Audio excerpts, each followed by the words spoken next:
चलो आज हम शुरू करते हैं आगे के टॉपिक। हम कल पोटेंशियल डिफरेंस समझे थे, करंट समझे थे, cell and battery, all this we have read. Now we have to understand the mechanism of current. It means in which direction current flows. किस डायरेक्शन में करंट फ्लोज होते हैं, that is mechanism of current.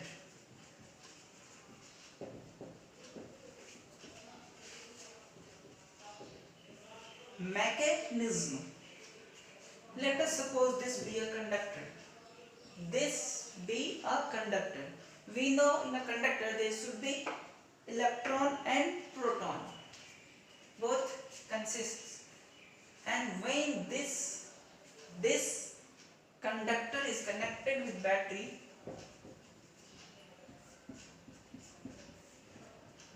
this is higher potential and this is lower potential. Higher potential is written as plus and lower potential is written as minus. Remember this, higher potential is written as plus and lower is minus. Now there is positive and negative charge. There is positive and negative equal charges in this conductor. Now we have to understand this negative charge is attracted by this positive pole. This negative charge is attracted by this positive pole and this positive charge is attracted by this negative pole. This is positive pole, this is negative pole. या higher potential हमने जाना था, इसको positive pole कहते हैं. It means higher potential, this is lower potential. Now this negative charge is attracted towards this. It means electron flows in this direction and proton flows in this direction. ठीक, electron flows in this direction, proton flows in this direction because positive charge is attracted by negative pole. Opposition attraction तो opposite में ही होना है. Now due to this flow of charge, current starts flowing. तो अब बात ये है कि in which direction current flows. In which direction current flows? Then we have to tell the direction of positive charge. The direction of positive charge is consumed as the direction of current. तो positive charge किधर flow है? इस direction में, तो current flow होगा इस direction में. Positive charge के फ्लो के डायरेक्शन में करंट फ्लो होते हैं और नेगेटिव के अपोजिट में. Negative charge in this direction and current in this direction. So we have to remember always when a cell or battery is connected with any conductor resistance, किसी भी चीज के साथ, then current always comes out from higher potential in positive terminal से current निकलते हैं. So current always comes out from higher potential. Current always comes out from higher potential. It means positive terminal. This is also called positive terminal. Okay, ठीक है. तो हम current के direction को समझे. जब भी बैटरी होगा तो बैटरी के पॉजिटिव टर्मिनल से ही करंट निकलेगा. पॉजिटिव टर्मिनल से करंट निकलेगा और सर्किट में घूम के फिर नेगेटिव से जाएगा. इतना हम समझे. तो डायरेक्शन ऑफ करंट, मान लो पॉजिटिव चार्ज आ रही इधर, पॉजिटिव चार्ज इधर, तो जिस डायरेक्शन में पॉजिटिव चार्ज आएंगे, the direction of current will be in the direction of positive charge. and the direction of current is in opposite direction of negative charge. This is written here. Now let us suppose current is flowing in this wire is in this direction. Current is flowing in this wire this direction. Then which end is higher potential and which end is lower potential? Let us suppose this is not current. Let us suppose this is not current. It means, and suppose this is water flowing. This is water flowing. It means this is at higher level and this is at lower level. This is higher level. This is lower level. That's why come to the point. It means this is higher potential and this is lower potential because positive charge is flowing in this direction and this is higher potential. This end is higher potential. So we can tell that positive and this end is negative, lower potential. So when we know the direction of current, then we should know the points of higher and lower potential. Now come to the Ohm law.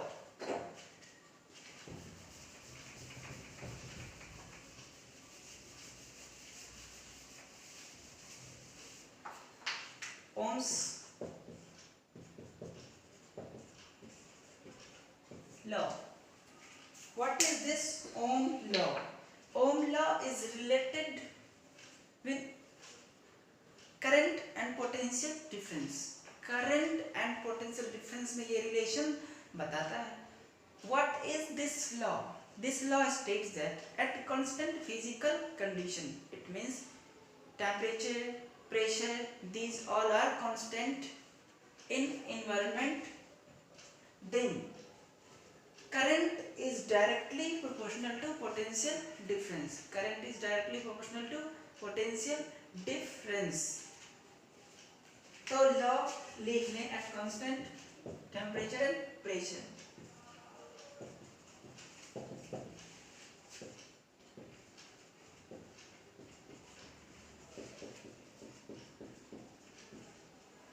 At constant temperature and pressure, current through a wire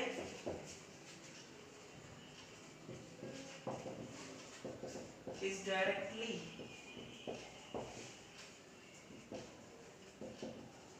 proportional to the potential difference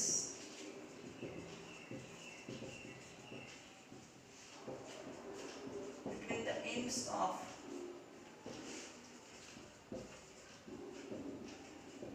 wire के ends पे जो potential difference होगा उसके directly proportional होगा. At constant temperature and pressure current through a wire is directly proportional to the potential difference between the ends of wire. So regarding this, इसे देखते हुए हम लिख सकते हैं current through the wire is directly proportional to the potential difference. Let us suppose A point and B point. Current is flowing I. Current is flowing I. A point, B point, Y is given. तो current in this wire, इस wire में जो current होगी, that is directly proportional to potential difference. अब हमें ये देखना है कि which end will be higher potential. तो this is higher potential and let be that is VA and this is VB. तो potential difference is what VA minus VB, क्योंकि ये ज़्यादा है ये कम है. तो हम यहाँ से कह सकते हैं VA माइनस VB. ऐसे भी लिख सकते हैं current directly proportional to potential difference. अब potential difference VA minus VB है तो कुछ तो भी ही होगा ना, होगा तो कुछ भी. तो सिंपली इसे नेक्स्ट स्टेप में हम ऐसे भी लिख सकते हैं पोटेंशियल डिफरेंस भी. समझने के लिए लिख लिया कि कुछ पोटेंशियल डिफरेंस होना है यहाँ के पोटेंशियल और यहाँ के पोटेंशियल का, तो उसे V से लिख दिए. अब I अगर V के है प्रोपोर्शनल, इट मीन्स अगर करंट इस वायर में इंक्रीज हो। If current increases in this wire then potential difference increases.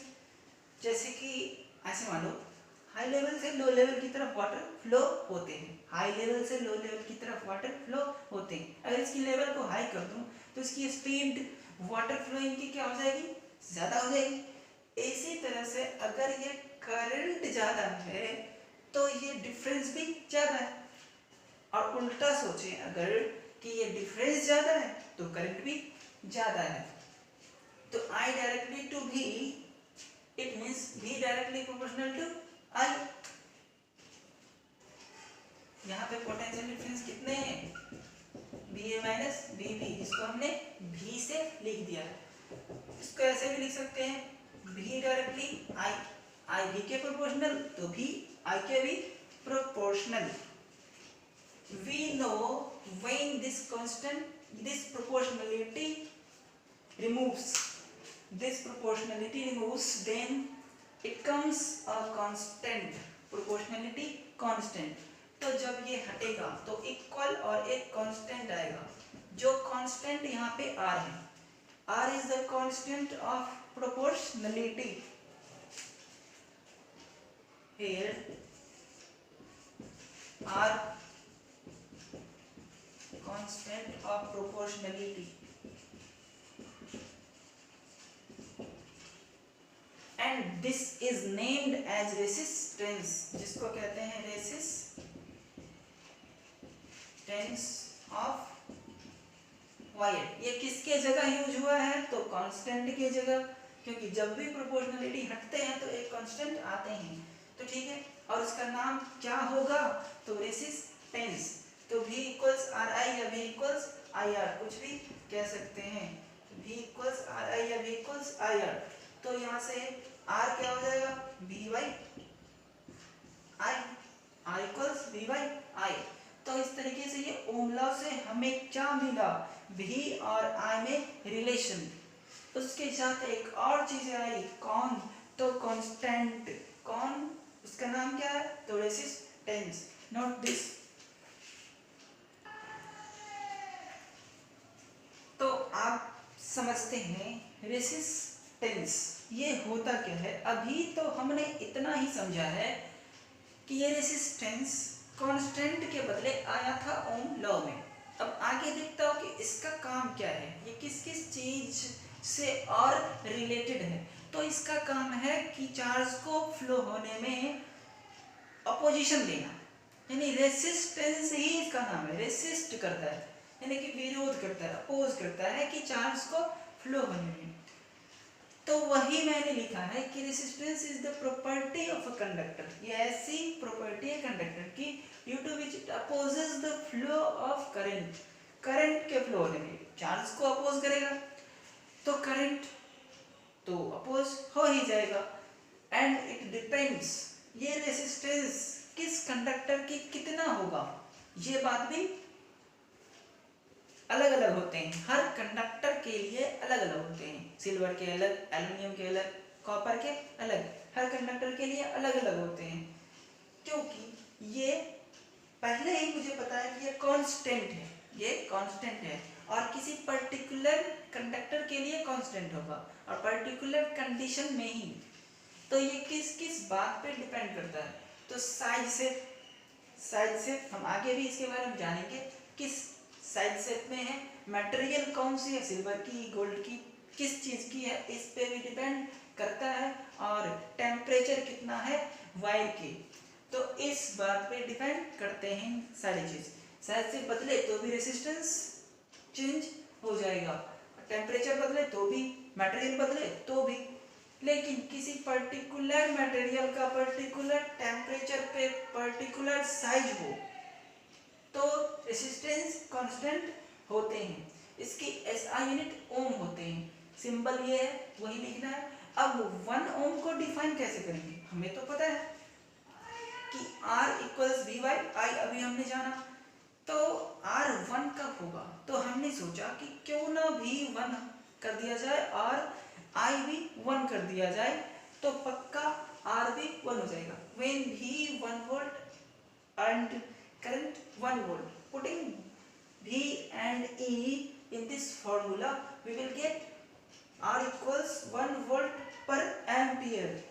R आया हमारे पास 1 वोल्ट पर एम्पियर, बट हमने पढ़ा है कि इसकी ऐसा यूनिट ओम होते हैं, तो समझ में आया कि इसका मतलब है कि वोल्ट पर एम्पियर को ये वोल्ट पर एम्पियर नहीं लिखना है, लिखना क्या, ओम। तो 1 ohm, it means 1 ohm is the same as that of 1 volt per ampere, but ये लिखना गलत है और ये लिखना सही है, क्योंकि एसआई यूनिट में ही लिखना चाहिए। अब इसको लैंग्वेज में डिफाइन कैसे करें, तो 1 volt of potential difference, 1 volt of potential difference. पहले हमने इसी का नाम क्यों लिया, क्योंकि जब तक हम पोटेंशियल डिफरेंस नहीं देंगे तब तक तो करंट फ्लो होगा नहीं।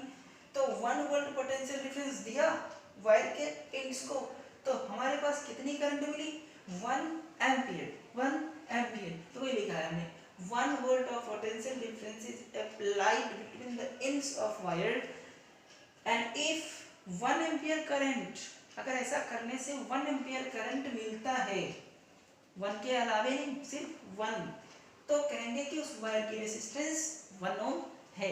इस तरीके से हमारे 1 ओम के डेफिनेशन आ गए नोट। अब है हमारे पास topic graph of Ohm law. हम इतना जाने थे I and V are proportional to each other, it means one increases and other also increases। तो उससे रिलेटेड हमें ग्राफ को समझना है। तो ग्राफ ऐसे है, late us suppose in y axis there is potential difference and x axis there is current, this is in volt and this is in ampere, this is in volt and this is in ampere। तो अब graph को कैसे समझे, अब एक ये experimental observation है। अब मान लो हम लैब में गए, डिफरेंट बैटरी लिए, सेम वायर लिए, वायर को चेंज नहीं करना है, क्योंकि अगर वायर चेंज हो जाएगा तो रेजिस्टेंस चेंज हो जाएगा। इट मींस वायर की लेंथ या वायर की एरिया ये सब चेंज हो जाएगा, या वायर की मटेरियल, तो ऑलरेडी रेजिस्टेंस चेंज हो जाएगा। इसीलिए फिक्स वायर रखो, जो लिया एक्सपेरिमेंट के टाइम में वही वायर हमेशा लेना है, ठीक है। ले लिए, कोई वायर ले लिया, एक छोटा सा लेड बल्ब ले लिया, और अब हम क्या करें, उस वायर से एक बैटरी लेके या सेल लेके कनेक्ट कर दिया और देखा कि अब कितनी करंट है, क्योंकि हमारे पास रेजिस्टेंस वायर की कितनी है ये पता है। तो हम इस तरीके से हर बार वायर में कितने कितने करंट फ्लो हो रहे हैं ये पता कर लेंगे। अलग अलग सेल लेके अलग अलग कंडीशन में अलग अलग करंट निकाल लेंगे, यानी सेल चेंज करेंगे, फिर करंट नोट करेंगे, फिर सेल चेंज किए, करंट नोट किए, फिर सेल चेंज किए, करंट नोट किए, सेल चेंज कर करके करंट को नोट करते जाएंगे और उस पर ग्राफ बना देंगे। जैसे कि हम मैथ में ग्राफ बनाते हैं एक्स और वाई को फाइंड आउट करते करते, तो यहाँ पे भी एंड आई को निकालते रहना है, आउटपुट करते रहना है। तो देखा जाएगा कि एक बात तो क्लियर था कि हम वायर चेंज नहीं कर रहे थे, it means the resistance should be the same, change नहीं होना चाहिए। That's why the graph of this IV graph, यानी current and voltage graph, IV graph, तो इसके क्या होते हैं, straight line passing mid way, बीच से स्ट्रेट जाते हैं। इसका मतलब है कि जैसे करंट बढ़ते हैं वैसे ही भी बढ़ते हैं, या जैसे भी इंक्रीज होते हैं उसी तरह से IV इंक्रीज होते हैं, बीच से स्ट्रेट जाना। It means both are increasing at same manner, same तरीके से जा रहे हैं, तो ठीक है। अब बात ये रहा कि यहाँ पे मान लो कोई पॉइंट ले लेता हूँ, यहाँ पे एक पॉइंट ले लिया और ये खींच लिया, ये पॉइंट लेके परपेंडिकुलर खींच लिया हमने, और आप कुछ जाने होंगे एंगल के बारे में, तो this is angle theta, theta से नोट कर दिए। तो देखना ये है कि इसका स्लोप तो कुछ होगा, इसका स्लोप, इस लाइन की कुछ स्लोप होगी। तो इस लाइन की स्लोप क्या होगी? This is origin. तो लाइन की जो स्लोप होगी वो स्लोप होते हैं perpendicular by base, perpendicular by base. तो इस ये कितना, जो कुछ भी यहाँ पे भी होगा, ऐसे मिला दो, जो कुछ भी होगा वो हो जाएगा दिस परपेंडिकुलर बेस। इस पे तो करंट है, जो कुछ भी यहाँ पे वैल्यू होगा वही हमारा क्या होगा? करंट। तो इस पे क्या है? करंट। इस वाले पे वही होगा जो इस पे, इस पॉइंट पे होगा, जो कुछ भी यहाँ पे होगा v का वैल्यू वही इसका होगा, और जो कुछ भी यहाँ पे करंट की वैल्यू होगी वही हमारे इसकी वैल्यू होगी। तो अब स्लोप होते हैं परपेंडिकुलर बाय बेस, स्लोप होते हैं परपेंडिकुलर बाय बेस। स्लोप को हम tan थीटा भी कहते हैं। स्लोप को क्या कहते हैं? tan थीटा भी। आगे हम मैथ में, ट्रिग्नोमेट्री में पढ़ेंगे। तो स्लोप को tan थीटा भी कहते हैं, because tan theta is equal to perpendicular by base. इसीलिए मैंने यहाँ पे थीटा लिया था। तो इसे समझे, अभी हमारे लिए ये ज्यादा अच्छा है। तो स्लोप दिस भी होते हैं और दिस भी होते हैं। तो परपेंडिकुलर कौन है? दिस, यानी v by I, v by I. इस स्लोप को ही रेसिस्टेंस कहते हैं। This slope is called resistance. यही स्लोप हमारे रेसिस्टेंस होते हैं, क्योंकि v बाई आर क्या होते हैं? ये v बाई आई क्या होते हैं? r। v बाई आई हमने पढ़ा था r होते हैं, और हमने निकाला तो है स्लोप, निकाला है स्लोप, आ गया resistance. It means slope of the graph gives the resistance. This means slope of IV graph, current voltage. This means slope of IV graph gives what? Resistance of the wire. जो कोई भी wire लिया गया है उसका resistance बताता है।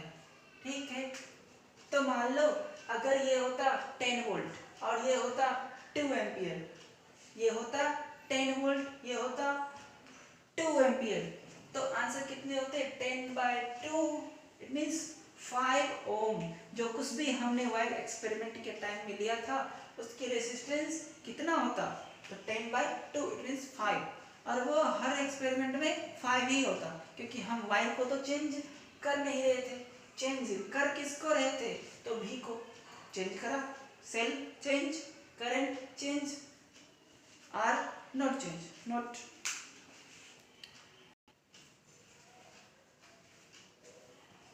ठीक है, अब यहाँ चलते हैं। So, graph of Ohm law is a straight line passing through origin having some slope. Origin से पास किया था और कुछ स्लोप था, तो स्ट्रेट लाइन होगी जो ओरिजिन से पास करेगा और कुछ स्लोप होगा। ग्राफ के ऐसे प्रॉपर्टी होंगे। फॉर ओमिक कंडक्टर, अब ये ओमिक कंडक्टर होते क्या हैं? तो वो कंडक्टर जो ओम लॉ के हिसाब से चले, यानी फॉलो करे। The conductor is follow Ohm law, that is ohmic, and it does not follow, that is non ohmic conductor. जो ओम लॉ को फॉलो नहीं करे उसे नॉन ओमिक कंडक्टर कहते हैं। अब ओमिक कंडक्टर का आईवी ग्राफ ओम लॉ को तो फॉलो करेगा, अब फॉलो करेगा तो आईवी ग्राफ स्ट्रेट लाइन होगा, जिसमें कॉपर, एल्युमिनियम, सिल्वर ये सब आते हैं ऐसे कंडक्टर के। और नॉन ओमिक में आईवी ग्राफ स्ट्रेट लाइन नहीं होगा, कर्व होगा।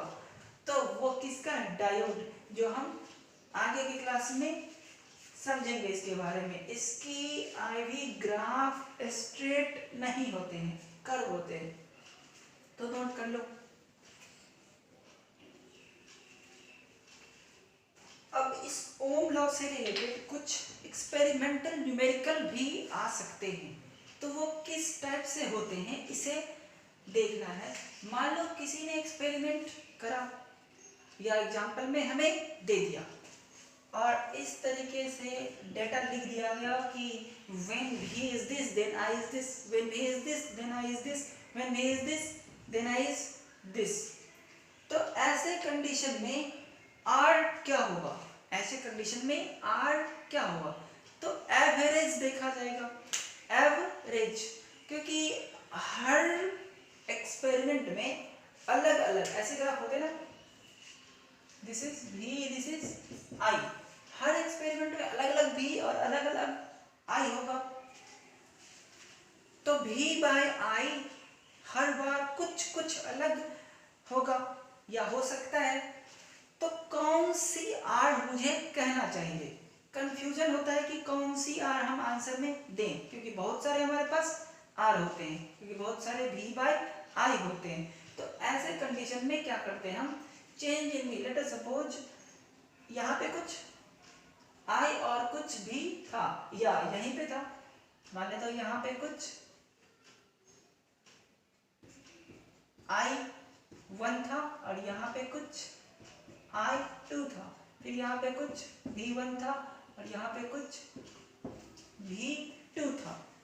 तो यहाँ से यहाँ तक के बीच में एक बात तो क्लियर है कि जितनी स्लोप यहाँ पे है उतनी स्लोप हर जगह पे होती है, स्लोप अलग अलग जगह पे अलग अलग नहीं होते। तो क्या करते हैं, या तो शुरू में ही हम I1 V1 मान लें, यहीं पे I1 V1 मान लें, यानी तो कहीं और मान लें। तो लेकिन ज्यादा अच्छा होगा कि हम शुरू में माने, क्योंकि वो भी तो डेटा हमारे पास है, जितने भी एक्सपेरिमेंट किया फर्स्ट सेकेंड थर्ड, तो first experiment and last experiment का एवरेज निकाल लेना है। तो R हो जाएगी हमारा फर्स्ट एंड लास्ट का change in potential difference and first and last का change in current. First experiment में जो भी आई, ऐसे कह सकते हैं इसको, फर्स्ट एक्सपेरिमेंट में जो भी आई, ये है लास्ट एक्सपेरिमेंट में जो भी आया वो, ये फर्स्ट एक्सपेरिमेंट में जो भी आया वो, ये लास्ट एक्सपेरिमेंट की करंट और ये फर्स्ट एक्सपेरिमेंट की करंट, इस तरीके से ये आ जाएंगे। रेसिस्टेंस जब न्यूमेरिकल पूछे जाएंगे तो, यानी कि चेंज इन, इसको क्या पढ़ते हैं, delta we implies, delta we implies मतलब इसका मीनिंग है change in potential difference, change in potential difference, and delta I means change in current, change in current. इसी को हमने यहाँ पे V2 माइनस V1 लिख रखा है और इसी को I2 माइनस I1 लिख रखा है। तो ये लास्ट और ये फर्स्ट, ये लास्ट और ये फर्स्ट होना चाहिए। तो ये इस तरीके से हमारे न्यूमेरिकल वाले बन जाएंगे। अब है हमारे पास एक कंडक्टेंस, कंडक्टेंस जो होते हैं रेसिप्रोकल ऑफ रेसिस्टेंस। तो कंडक्टेंस के बारे में समझें कि अगर वायर की रेसिस्टेंस ज्यादा है तो करंट क्या होगी, कम, क्योंकि देखा जाए R क्या होते थे, V बाय I, लॉजिक लगाने, अगर रेसिस्टेंस ज्यादा है, अगर रेसिस्टेंस ज्यादा है मतलब कि करंट को फ्लो होने में अपोजिशन है, यानी डिस्टर्बेंस है, तो पक्का करंट कम होगा। R मोर तो I लेस, R अगर मोर है तो I क्या होगा, लेस, और अगर I मोर है, करंट ज्यादा है तो R लेस, अगर I ज्यादा है देन R लेस, कोई एक ज्यादा और कोई एक कम, I लेकिन कब, लेकिन ये कंडीशन कब, इस कंडीशन के लिए भी क्या होनी चाहिए, कांस्टेंट, ये नहीं बदलेगा, तब इस दोनों में से कोई एक कम तो दूसरा ज्यादा होगा। तो ठीक है, इतना तो क्लियर है कि रेसिस्टेंस अगर ज्यादा होगा तो करंट कम होगा, क्योंकि वो चार्ज को फ्लो होने में डिस्टर्ब करेगा। तो रेसिस्टेंस करंट के लिए बाधा है, ठीक है। अब रेसिस्टेंस को मैं उल्टा कर दूं, रेसिस्टेंस को उल्टा कर दूं तो वो करंट के लिए क्या हो जाएगा, फायदा, क्योंकि रेसिस्टेंस तो अभी प्रॉब्लम ही है वायर के लिए, लेकिन अगर इसको 1/, कर दूं, उल्टा कर दूं तो उसे कहेंगे कंडक्टेंस, वो फायदे हो जाएगा कंडक्टर के लिए और करंट के लिए। तो reciprocal of resistance, reciprocal of resistance is called conductance. तो उसे समझ लें, कंडक्टेंस जिसको जी से कहते हैं, conductance that is denoted by G. तो conductance is the reciprocal of resistance.